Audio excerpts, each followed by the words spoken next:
Mano, se liga nisso. Esse moleque aí que tem skill de combate zero, ele é o pior lutador do universo.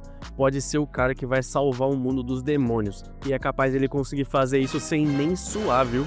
Porque o que ninguém sabe, e nem ele mesmo, é que ele tem talentos ocultos que é de 1 em 1 bilhão de pessoas que conseguem nascer assim. Você ficou curioso? Então bora comigo, vamos ver o que vai rolar nisso aqui, irmão. Aproveitando antes de começar tudo, se inscreve no canal pra dar uma moral, mano, e deixa um like nesse vídeo aqui, fechou? É nóis.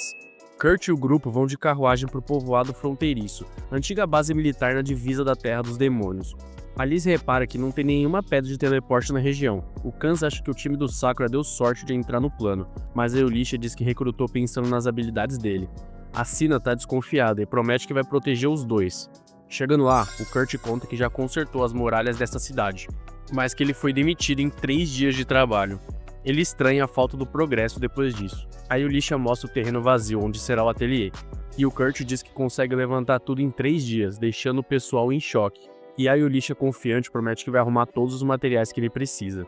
No hotel, o grupo conversa. A Sina revela como Kurt derrotou o Golem Dragão de Ferro minerando o corpo dele. Yulisha fala que já foi aventureira da realeza. Elise mostra o brasão, revelando ser a 3ª princesa. Mas ela pede uma descrição tremenda, porque ela corre um enorme perigo. Sina pergunta se o Kurt também é nobre, mas a Yulisha explica que não. Ele não tem skill de combate, mas todas as outras são rank triplo S, algo absurdamente raro. O detalhe é que ele não sabe disso. O moleque é pica e ele não tá nem ligado. O cara fica mendigando qualquer trabalho que tiver, sendo que ele podia ser o cara mais bem pago desse universo, entendeu? Gênio bilionário, playboy, filantropo. Yulisha e Elise escondem suas identidades e também o talento do Kurt, porque temem que ele seja explorado. Elas contam que montaram um ateliê na fronteira justamente para atrair os inimigos que querem a Elise morta. Sina desconfia, pois depois de ouvir que a Yulisha conheceu o Kurt só há 6 dias atrás, decide refletir um pouco. Quando ela visita o Kurt, se surpreende com o quanto ele já construiu. Ele explica que estava feliz em trabalhar sozinho, já que no grupo anterior, ele era tratado como um lixo. Entendendo um pouco da situação, ela muda de ideia e resolve ajudá-lo a se proteger. Enquanto isso, Danzou descobre sobre o cara chamado Bibinoke, que destrói grupos de aventureiros e agora estava com o time Sakura na mira. Ele o confronta, mas resolve poupar sua vida.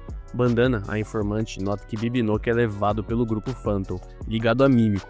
Ao mesmo tempo, recebe uma carta sobre Malefice e decide ir à terra natal do Kurt. O Prota termina o ateliê em 3 dias, deixando todo mundo impressionado. Ele mostra os quartos, o sistema de água que criou com a safira da Yulisha e até as camas com penas de grifos. Insiste em dormir na cozinha, mas o grupo tenta convencer ele a usar o quarto do Meister. A Yulisha pede para colocar barreiras anti-maldição, mas o Kurt diz que não sabe fazer isso. Tá bom, o maluco sabe fazer qualquer coisa, levanta uma mansão em 3 dias e não vai saber colocar uma barreira anti-maldição. Ah, papinho isso aí, viu? A Yulisha então coloca alguns talismãs no quarto da Lizzie, só que no dia seguinte ela descobre que ele apagou as marcas, achando que eram sujeiras na parede. Ela inventa que alguém as desenhou para assustar Lizzie, mas por dentro se desespera. Sem os talismãs fica ainda mais difícil protegê-la, ainda mais escondendo do Kurt sobre os assassinos que estão rondando eles. E o pior é que a Mímico ainda falou pra Yulisha que esses talismãs não conseguiriam ser desfeitos por nada. E aí chega o Prota com paninho, água e sabão, simplesmente tira qualquer coisa que tem ali, pelo amor de Deus. Moleque não faz o menor sentido, velho. Em outro local, a gente vê a Malefice com o Bispo Tristan. Ele diz que vai excomungá-la por conta do grupo Presa de Dragão que tá queimado na praça. Ela jura que não fez nada de errado, mas ele explica que precisam cortá-la para salvar a reputação da igreja.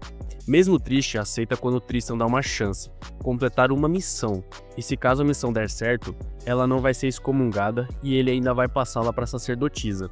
Ele oferece um vinho do Império Gurmak, mas ao beber ela é amaldiçoada e só pode consumir água, morrendo de fome em 1 mês. O teste é matar a Lizzie. Ela aceita e na sequência acorda num quarto estranho diante de um Lorde Demônio.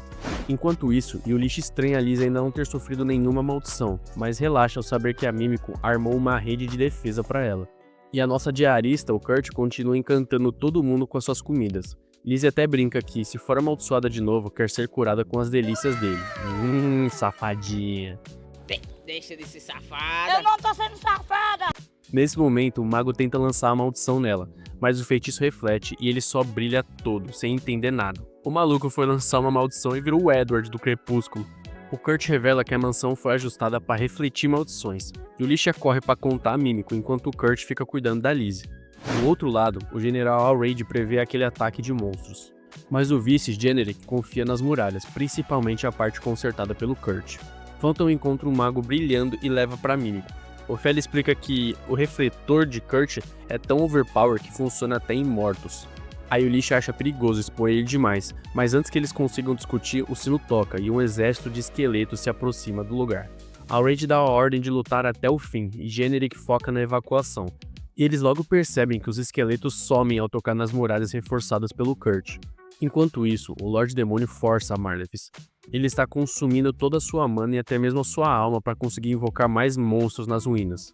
Ela percebe que foi enganada pela igreja e que fez um pacto com o demônio. Yulisha então revela o plano. Cavaleiros vão servir de isca enquanto ela e Allred atacam as ruínas para parar os spawns. O vice Generic aceita ser a isca, mas claro que ele vai sobreviver para conseguir brindar depois da batalha. Será que vai mesmo, meu parceiro? Geralmente esses coadjuvantes aí vão de vala, tá? Mas força aí, parceiro.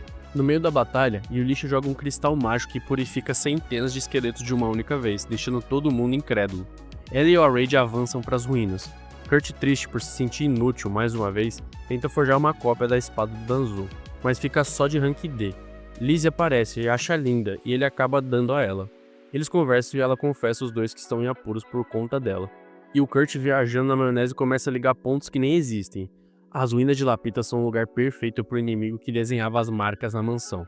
O maluco acha que os assassinos da mina é uns pichadores aleatórios de parede. Ele desabafa que é fraco e que não consegue proteger quem importa. Lizzie cora achando que ele fala dela, mas ele se refere a todos os amigos. Ô mano, tu levantou a bola, velho, era só cortar, velho. E largar mão de ser besta. Os dois estão compartilhando esse mesmo sentimento de impotência, e eles decidem que vão ajudar os outros nas ruínas. Enquanto isso, Yulisha e Allred já estão cercados de monstros, e sentem que algo ainda pior tá vindo. Yulisha corta os monstros sem parar, mas percebe que são muitos. Mesmo com o Generic segurando boa parte usando os cristais mágicos, o estoque dela tá acabando. E a situação piora quando Allred se machuca. Os dois quase ficam cercados, mas o grupo sacro acaba chegando e salvando a pátria. Sino avisa que achou as ruínas e Yulisha abre o caminho com um cristal. Antes de entrar, Yulisha dá a Allred uma armadura feita por Kurt, que cura seus ferimentos. Sakura segura os monstros enquanto Yulisha e Allred entram nas ruínas enfrentando zumbis. Lá dentro, Marlef está no limite, sem mana, presa no círculo do demônio que usa o poder dela para spawnar hordas de monstros. O Lorde Demônio aparece e revela seu invocador. Yulisha tenta purificá-lo com um cristal, mas não funciona. Ele dá um sorriso de desdém e diz ser imortal. Regenera os golpes de Allred usando a mana da Marlef e mostra, rindo, como os soldados da cidade estão penando contra a horda. Eles cortam a cabeça dele, mas ele revive, deixando a Yulisha quase em desespero. Marlef, presenciando a cena, pensa que vai morrer. Ela até mesmo começa a ouvir a voz do Kurt. Ela já acha que tá alucinando, mas ele surge com a Lizzie abrindo um buraco no chão. Ele pergunta se foi ela quem rabiscou o círculo no chão, achando que era só estresse, e começa a limpar. Marlef fica chocada com o círculo mágico some com um simples pano. Enquanto isso, o demônio percebe que não se regenera mais. Lizzie aparece para salvar a Yulisha, mas ela é apunhalada pelo demônio. Yulisha em choque, mano, achando que a Lizzie acabou de morrer, só que na realidade era apenas uma ilusão mágica da Butterfly, a espada forjada pelo Kurt. Essa espada é capaz de criar cópias ilusórias de quem a usa. Lizzie se aproveita da distração e quebra uma pedra mágica que purifica o demônio, acabando com a invocação. A luta termina e os monstros desaparecem, e todos respiram um pouco mais aliviados.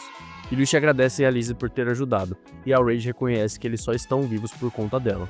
Marlef se alegra por estar livre do círculo, mas ainda teme morrer de fome pela maldição. Kurt então dá bolinhos de arroz que ele fez. Ela come esperando vomitar, mas nada acontece e percebe que a maldição sumiu graças ao talento oculto do Kurt. Chorando, se arrepende por ter subestimado sua bondade, mas ele acha que ela só pede desculpas por conta dos rabiscos. Mano, esse moleque cismou com o rabisco, velho. Ô meu querido, esse moleque é imbecil, fala aí. O moleque vê um circo que tá sugando a alma e a mana da ex-companheira dele, vê um demônio e ainda fica batendo na tecla dos rabiscos, velho. Pelo amor de Deus. De repente, Phantom aparece e leva Marlef à força. Ela grita por ajuda, mas o Kurt só diz que vai visitá-la na cadeia, deixando-a frustrada. Lizzie e Yulisha conversam com ele, e aí Yulisha fica pensando no peso que é liderar uns aventureiros. À noite rola uma festa na cidade.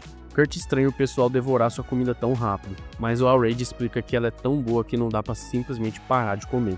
A Lizzie se apresenta e diz que admira ele como general. Mas o Generic corta dizendo que o cara é um péssimo líder e quem segura as pontas é o Marquês. E geral tá ali festejando com os fogos de artifício preparados pelo Kurt, que só queria se divertir com os amigos. A Ray e o Generic notam que suas feridas sumiram depois da refeição.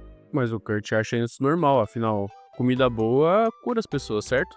É, deve ser sim, meu querido. Ou será que não? E os dois ali ficam desconfiando que tem algo maior envolvido. Enquanto isso, em outro lugar, uma garota acorrentada recebe a visita do Marquês Taikone. Não era pra ela estar ali, não era pra ele estar ali, então o que será que tá acontecendo? Fala aí, meu jovem, tudo certo? Curtiu os episódios? Se você gostou, mano, deixa o seu like aí pra dar aquela fortalecida. Se inscreve no canal também pra não perder os próximos conteúdos que estão vindo por aí. Deixa o seu comentário aí embaixo também pra eu saber o que você achou e se você quer que eu traga alguma coisa específica no canal, demorou? Eu vou ficando por aqui, te vejo no próximo anime e falou, meu parça!